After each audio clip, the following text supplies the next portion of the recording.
What's up, fighters? Hank here, and I'm joined by my good friend, Phil. and we're going to be coming at you today with a little beginner workout for sword fighting. All right, so we're going to begin with a lower body superset, starting with squats. So we're going to grab a dumbbell, holding it by the top of our chest. There's a few ways you can go about holding this based on comfort and weight of the dumbbell. One of the simplest, just kind of grab the head of the dumbbell with both hands. You can grab one head in each hand, or sometimes the dumbbell gets real heavy. I like to kind of cross grip it there, keep it close to my chest. Go with whatever's most comfortable for you. And now when we're setting up for the squat, we're going to go more than shoulder width apart with our feet here. We're keeping that chest up, belly button sucked in, keeping that core good and tight. And now the first thing we want to do is sit back with our hips, and then we're going to go down. And as we go down, make sure you're pushing those thighs out to the side, nice and deep. Try to hit at least parallel, and then push those feet down and out, squeeze your glutes, and bring those hips forward. Good. Sitting back, try to keep that chest up. We don't want to round down. Good outward pressure with the legs. Good. Driving down and out, bringing those hips back forward. There we go. And just shoot for about 10 to 12 of these. You can adjust the weight accordingly. If you need to, start out body weight. Whatever works for you, just focus on that good form. After those squats, we're going to hit some banded side steps. So we're going to start with that band above our knees, going across our thighs there. Then we want our feet close together, and we're sitting back a little bit. And now we want to engage our glutes. So we're pressing our one foot down while we drive out with that other leg. Good. And then we're going to come back together and drive out again. There we go. And we're just going to go about 20 feet in one direction and then 20 feet back the other way. And you want that good press from the outside of your glute, so you're driving the whole leg and not just reaching with your feet.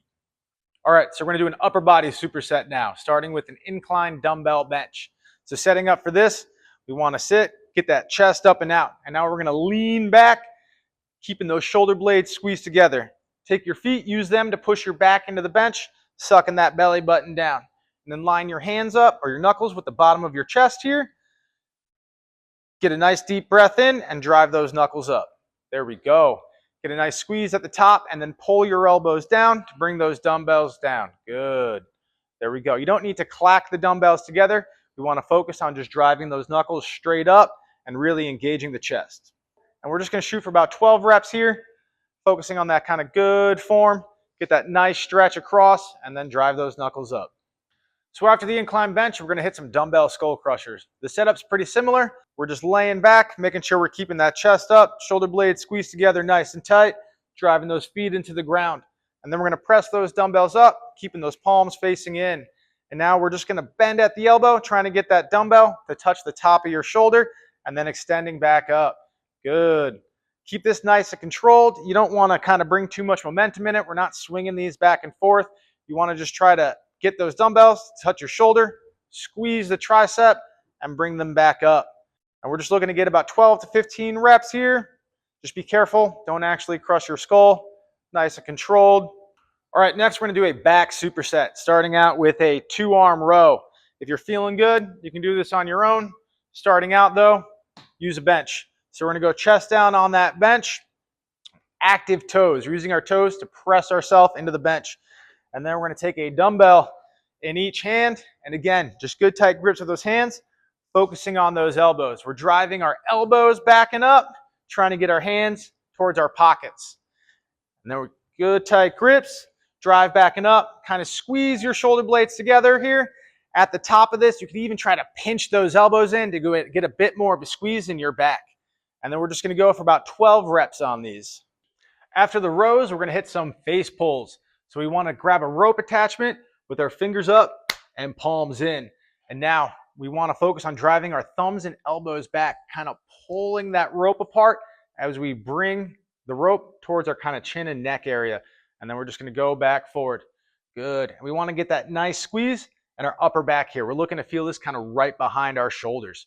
What will help is if you pull the rope apart while you're driving those elbows back, will really kind of help engage that upper back there. You don't want to just be feeling this in your biceps. And we'll shoot for about 12 to 15 reps on these. Just good tight grips. Spread that apart and drive it back. We're going to finish up with a core superset, starting out with mountain climbers. So we're just going to take a push-up position on the bench. We want to make sure our hands are under our shoulders. You don't want your hands kind of kicked forward. That's going to put a lot of strain in your shoulders. So make sure you got that nice, good, supported push-up position. And now we're just going to drive one knee forward with a little bit of a hop, getting off the floor, and then switch those feet. Good. Just going back and forth, shooting for about 15 to 20 here. Nice controlled. Kind of grab that bench. Make sure you're not going to go anywhere. Keep those shoulders safe. And then as you get more into it, try to make it faster, a little bit more dynamic. And again, just shoot for about 15 to 20 here, and you're good. Then we're going to follow that up with a plank. Starting out, we can just hit that push-up position. Again, making sure your hands are under your shoulders. You can spread your feet out. It'll make it a little bit easier for the balance. If you're comfortable here in this push-up position, you can always make it a little bit more challenging by dropping down to your elbows. Good. And then here, spreading those feet out will definitely help with your balance. And we want to push our elbows down into the ground and kind of try to pull those toes forward while sucking our belly button up and keeping our core tight. And then we're going to hold this anywhere 15, 30 seconds, up to a minute if you're feeling good. There are other ways to kind of introduce more challenges once you start surpassing that kind of minute time to make it a little bit more dynamic and a little bit more intense. Fantastic. Well, hopefully you enjoyed that and you learned something. You got anything for him, Phil? Like, share, and subscribe. If there's anything you'd like to see, got any questions, let us know.